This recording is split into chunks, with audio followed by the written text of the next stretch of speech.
And so, we have reached the final James Bond movie for review. But does it live up to the last one?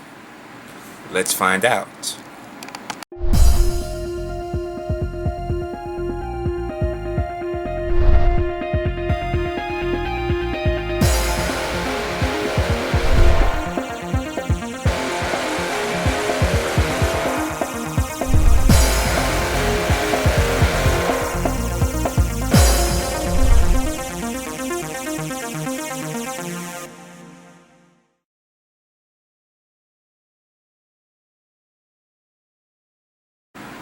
Quantum of Solace is the direct sequel to Casino Royale, and if I'm not mistaken, it is the only James Bond film to ever have a direct sequel.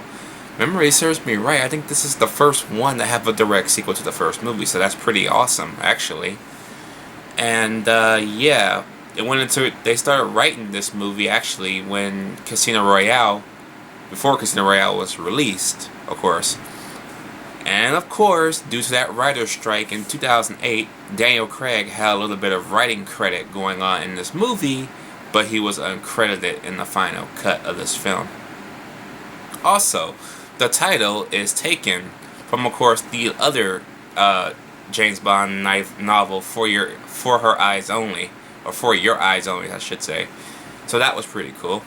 I know this is my homework, this is my job to know this shit. Now, of course, Bond is out for revenge, okay?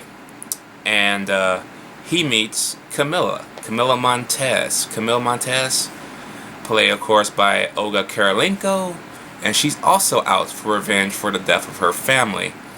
They eventually lead onto this trail, and eventually lead them to a wealthy businessman named Dominic Green, who is trying to seize control of the water supply in Bolivia.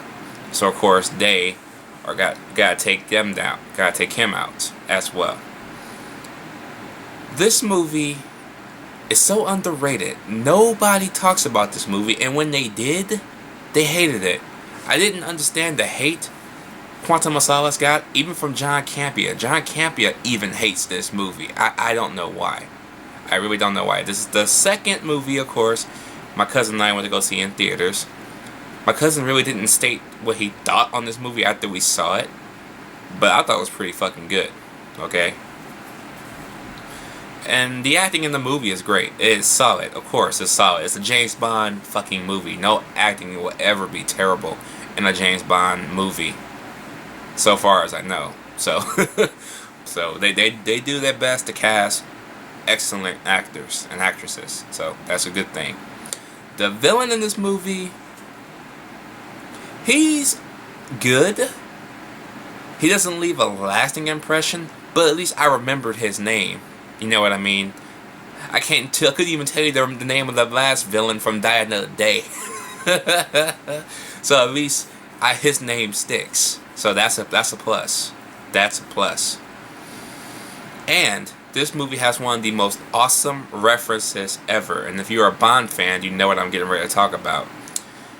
It is directly a reference from Goldfinger, where it was a Bond chick in that film, and she dies, okay? In this movie, we have, I forget her name, but she was in that last movie with Ben Affleck and Justin Timberlake. Gemma Arterton.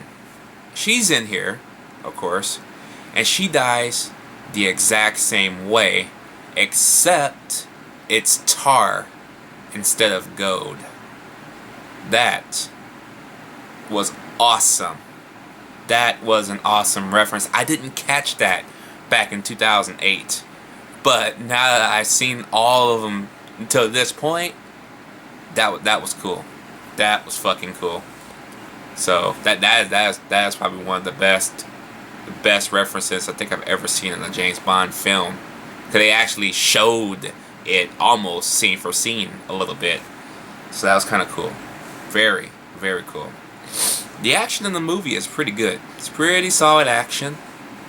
It's not too over the top because, of course, this is a story-driven 2-part movie, basically. So the story will come first. But then when the action gets there, it's the treat for us. And for people who didn't like Casino Royale for saying, oh, that there's too much poker, it's not enough action. Are you happy now? Because we got a lot of action in this movie. Okay, if you're still not satisfied, we can't help you. That's all I gotta tell you. Quantum of Solace is a very underrated James Bond sequel. Not adaptation, but sequel. That deserves its due and respect. And I'm gonna give Quantum of Solace an A+, especially for that fucking reference. That was awesome. That was fucking awesome, man. That was great. Great stuff. And I applaud these newer incarnations of James Bond. They're not going for the big name Hollywood actresses to play Bond chicks. No. They're taking it back old school. They're casting people that we know, but other people don't know. So basically, they're making a mark, but they're not there yet. Gemma Arterton, Olga Kurylenko, Evergreens, I should say.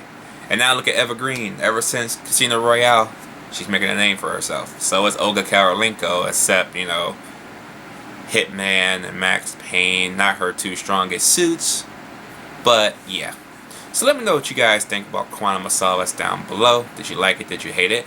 I will also link my review of Skyfall down below as well. If you have not seen my review of Skyfall, I reviewed Skyfall back in 2012 when it came out. That was my very first James Bond review, basically, and it led to these series of James Bond reviews now 4 years later. So yeah, 4 years and we're done. It's kind of sad, but yeah. As we getting ready for Bond 24 now, so hopefully it'll be out pretty soon. So alright you guys, I'm out. Thanks for your likes and comments throughout the Bond franchise. Well, I'll see y'all guys in the next big franchise.